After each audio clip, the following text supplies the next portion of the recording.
Yaudah aku biarin gitu.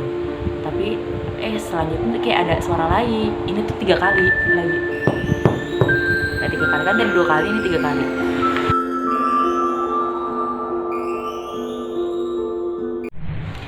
Halo, assalamualaikum warahmatullahi wabarakatuh. Kembali lagi di YouTube Farida Maharani. Gimana kabar kalian semua? Semoga semua tetap sehat selalu dan selalu menjaga kebersihan.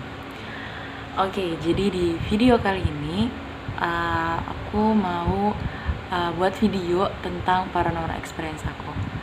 Jadi sebenarnya sih udah dari kemarin-kemarin mau buat paranormal experience, tapi kan kita belajar-belajar dulu ya.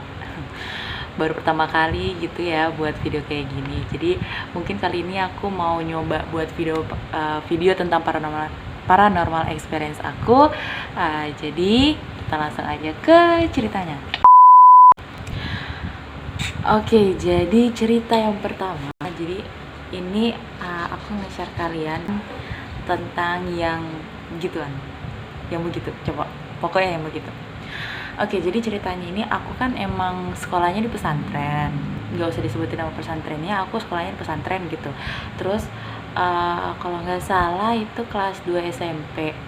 Jadi ceritanya tuh kelas 2 SMP aku tuh ada di asrama kedua. Jadi tuh asramanya kan berjejer 1, 2, 3. Jadi berjejer 3 gitu. Aku asrama yang di tengah.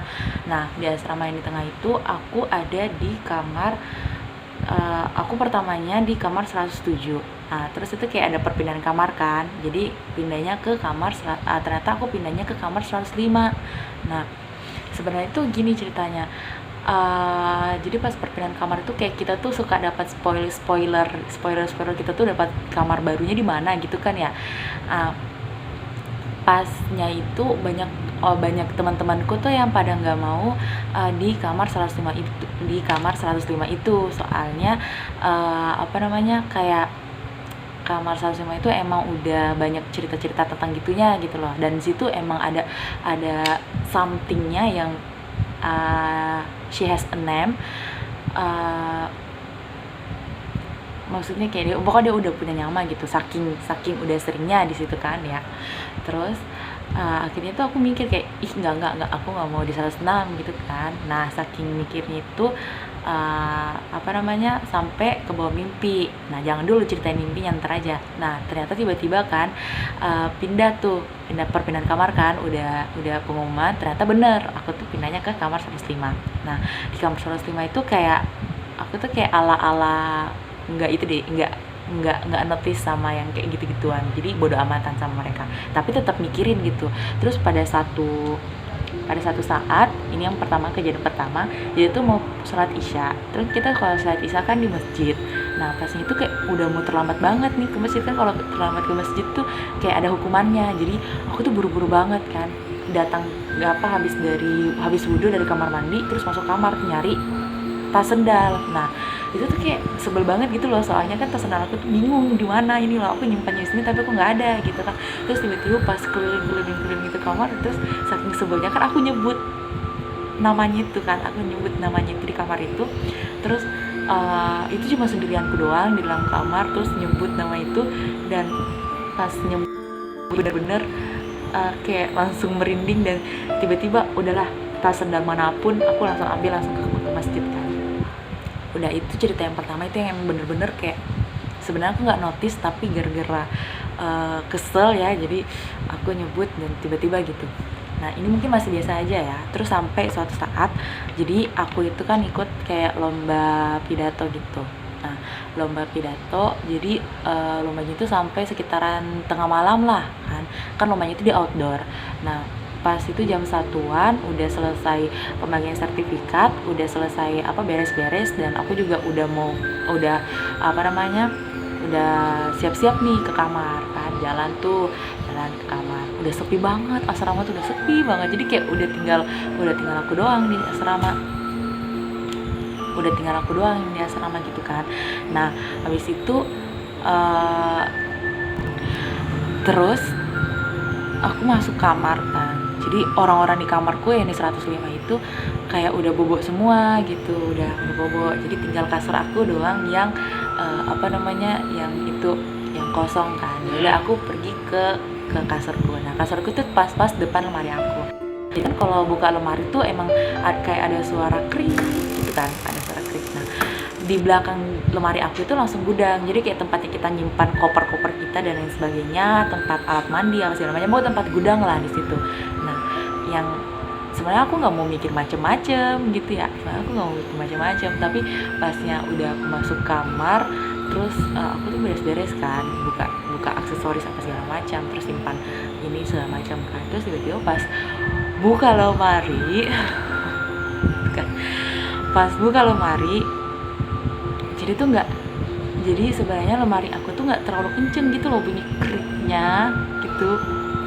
Nah sebenarnya aku masih takut sih nyeritain ini, soalnya masih itu bener-bener experience pertama aku yang bener-bener kena gitu. Pas aku buka lemari itu berbarengan dengan suara di belakang lemari aku itu yang tempat gudang tuh ada suara yang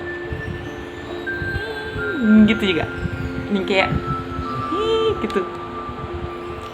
Itu pertama kecil banget, kecil sekali, terus saking kagetnya tuh aku langsung nyimpen terus aku langsung lari keluar. Pas lari keluar itu masih ngikut suaranya, dan itu makin lama makin besar, makanya aku langsung lari tiba-tiba masuk ke kamar 107. Aku masuk mulai ke kamar 107 dan untung masih ada orang bangun. Itu benar-benar itu benar-benar satu pengalaman yang nggak pernah bisa aku lupain, karena gimana sih, bayangin aja itu jam 1 malam, orang udah pada tidur, terus tiba-tiba kalian dengar suara kayak gitu, gimana nggak ngibrit gitu ya. Pokoknya aku langsung masuk ke 107, udah langsung ceritain ke orang-orang gitu. Pokoknya setelah kejadian itu aku semingguan bahasanya tuh kayak ngungsi ke kamar 107 nih gitu. Aku kayak tiba-tiba ngungsi ke kamar 107, kok gak berani sama sekali ke kamar. Jadi aku bawa barang-barang aku sebagian, terus kayak ngungsi gitu di kamar 107, kayak gitu pokoknya. Nah aku selama ngungsi kamar 107 tuh kayak kayak tiba-tiba tuh mikir, kan ini kamar 107 kan bekas kamarku juga ya dulu ya, sebelum pindah kamar 105. Aku ternyata ingat yang mimpi itu. Nah aku ada mimpi, ternyata aku mimpi kayak gini. Aku lagi tidur gitu, di kamar 107, kayak gini, terus ada yang manggil aku, bilang ke 105 yuk, ke 105 gitu kan, kamarmu di 105 gitu, ngomongnya kayak gitu, kamarmu di 105. Terus pas aku masih tetap tidur aja, pas tetap tidur itu kayak, terus tiba-tiba kayak ada orang di atas gitu, langsung kayak mau giniin gitu loh, pakai paving gitu, pakai paving atau pakai batu gitu, pokoknya langsung kayak gini. Terus pas udah kayak gini, aku langsung bangun. Nah itulah makanya kenapa pas habis mimpi itu aku kaget, kok ternyata tiba-tiba beneran gitu ya, pindah ke kamar 105. Itulah awal mulanya aku tiba-tiba kayak for the first time ngerasain paranormal experience.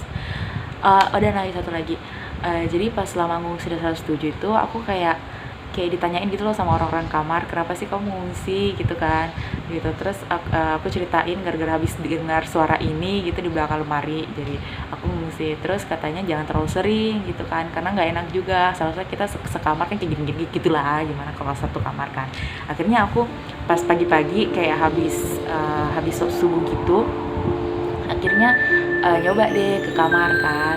Kan itu kayak kita masih ngantri buat mandi gitu, buat persiapan ke sekolah. Jadi kita tuh ada yang pergi makan, ada yang nyantai-nyantai dulu. Terus aku tuh nyantai-nyantai dulu di atas tempat tidur temanku. Nah pas itu nyantai-nyantai dulu ketiduran. Ternyata pas ketiduran aku tuh kayak sleep paralysis gitu. Terus tiba-tiba aku kayak jalan terus ke lemari aku, terus buka lemari aku dan tahu dalam lemari itu kayak udah banyak boneka poch yang berjejer di lemari aku gitu. Terus tiba-tiba dari situ langsung aku bangun, jadi abis bangun itu langsung pindah lagi ke kamar 107 gitu. Itu for the first time aku ngerasain paranormal experience. Oke, untuk next cerita lagi nih ya. Jadi untuk cerita selanjutnya, jadi aku ngalamin lagi pas kelas 4 berarti kelas 1 SMA. Nah, di kelas 4 ini aku kan kepilih jadi kader gitulah, kayak di OSIS kan, masuk OSIS. Terus jadi aku tuh kayak junior gitu di dalam kamar. Aku kayak junior gitu di dalam kamar. Jadi kamarnya itu masih di asrama tadi juga, tapi di kamar yang lain, di kamar khusus OSIS itu. Terus itu ceritanya tuh lagi belajar malam. Jadi kita tuh kayak malam tuh ada belajar malam dari jam 8 sampai jam 10 gitu. Nah, pas itu sekitaran jam setengah 10 tuh udah mau selesai nih ya ceritanya, udah mau selesai belajar malamnya. Nah, aku tuh kayak balik duluan ke kamar gitu kan. Balik duluan ke kamar, ternyata belum ada orang. Terus tiba-tiba aku kayak ya udah pergi ke depan kamarku. Terus aku ada ngerjain kayak aku buat gitu aku buat ngerjain gitu kan. Pertama itu satu handmade itu udah selesai, terus aku lanjutin lagi. Itu masih biasa aja, masih nggak ada suasana yang lain-lain kan. Terus tiba-tiba tuh kayak tiba-tiba di tembok itu kan sepi ya, aku cuma sendiri doang gitu dalam kamar. Tapi emang di luar berisik sih, emang udah banyak orang yang datang di depan kamar atau di asrama gitu kan. Tapi di kamar aku sendiri. Terus tiba-tiba tiba-tiba di tembok kamar saudara itu ada suara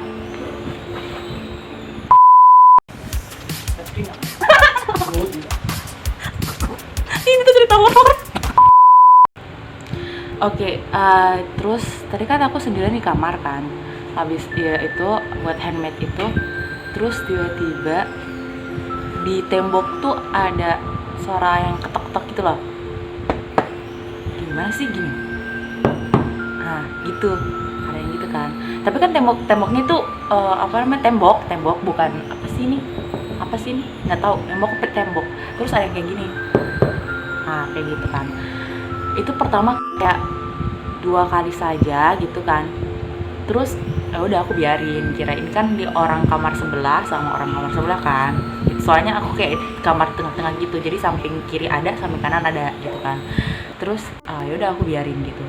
Tapi selanjutnya tuh kayak ada suara lagi. Ini tuh 3 kali lagi. 3 kali kan, tadi 2 kali, ini 3 kali. Ya udah. Habis itu udah aku biarin lagi. Pas selanjutnya suaranya itu langsung kayak ada kayak bernada gitu loh, terus kenceng. Itu 2 kamar, aku yang ada di kamar saat itu sama kamar sebelah langsung keluar. Ternyata nggak ada yang bunyiin itu. Jadi siapa yang bunyiin tembok? Nah setelah suara itu makanya kita 2 kamar itu langsung keluar ke depan kamar, terus langsung ternyata nggak ada. Siapa yang ketok-ketok tembok gitu. Ya udah. Saya. Oh ya, ada satu cerita lagi ya. Jadi ceritanya ini kita tuh kayak di kamar itu juga, di kamar tempat aku OSIS itu. Jadi tuh pas jam 1-an gitu, kita kayak ngumpul-ngumpul gitu kan di tengah, kayak terus cerita tentang yang horor-horor gitu, tentang cerita-cerita di situ. Terus tiba-tiba kayak udah cerita-cerita gitu, ternyata ya kan di atas lemari itu ada kayak tempat kacamata gitu kan. Tapi tempat kacamata itu kayak ada di tengah, karena yang punya tempat kacamata juga bilang dia tuh naruhnya kayak di tengah-tengah lemari gitu loh. Ternyata pas kita cerita itu kayak jatuh sendiri. Padahal posisi lemarinya itu lantainya juga nggak miring ke bawah, nggak ada angin juga, nggak nyenggol. Bahkan kita juga jauh dari lemarinya, bahkan nggak ada nyenggol lemarinya gitu. Tiba-tiba jatuh coba. Gitu. Kayak epic banget itu. Kita lagi bener-bener cerita yang kayak gitu, terus tiba-tiba ada yang gitu. Selanjutnya kita tuh kayak udah sepi gitu, udah hening gitu kan. Terus tiba-tiba lanjut lagi kan, kita lanjut cerita lagi. Pas sampai cerita lagi tuh, nah ini yang bener-bener kita semua juga langsung keluar gara-gara ada suara lemari kebuka, padahal semua lemari tertutup. Epic banget sih itu udah jam 1-an malam. Jadi itu benar-benar kita langsung keluar semua dari kamar. Gila. Itu salah satu, itu beberapa paranormal experience aku yang pernah aku rasain. Mungkin cuma itu sih yang paling membekas ya, cuma 3 cerita itu doang yang paling membekas, yang paling buat aku kayak merinding banget ya, cuma 3 itu doang. Apalagi yang benar-benar yang cerita tentang suara di 105 itu benar-benar sampai sekarang aku masih ingat, dan kalau ingat itu pasti merinding banget kalau aku ingat suaranya itu kayak. Terus kayak yang benar-benar aku paling ingat itu yang suara di 105 itu. Ya untuk sekarang sih aku nggak terlalu peka dengan begituan, dan semoga nggak akan pernah peka ya, walau alam. Aku sekarang udah nggak terlalu notice dan bodo amatan gitu tentang yang gituan ya, walaupun kalau misalnya nonton terus kita nginget lagi ya pasti tiba-tiba merinding lah ya gitu kan. Tapi kalau untuk sekarang nggak terlalu notice ya gitu. Oke, itu tadi cerita-cerita tentang paranormal experience aku. Gimana menurut kalian? Menurut kalian itu lumayan menakutkan, atau kalian bisa percaya itu, atau gimana? Itu menurut kalian semua. Terima kasih buat kalian udah nonton video kali ini, udah nonton video sampai habis. Jika kalian suka video kali ini, jangan lupa ditekan tombol like-nya. Jika kalian punya pengalaman seperti aku tadi, bisa di-share di kolom komentar, atau kritik dan saran juga bisa di kolom komentar. Jangan lupa share video ini biar banyak orang yang tahu. See you next time in the next video. Bye bye. Wassalamualaikum warahmatullahi wabarakatuh.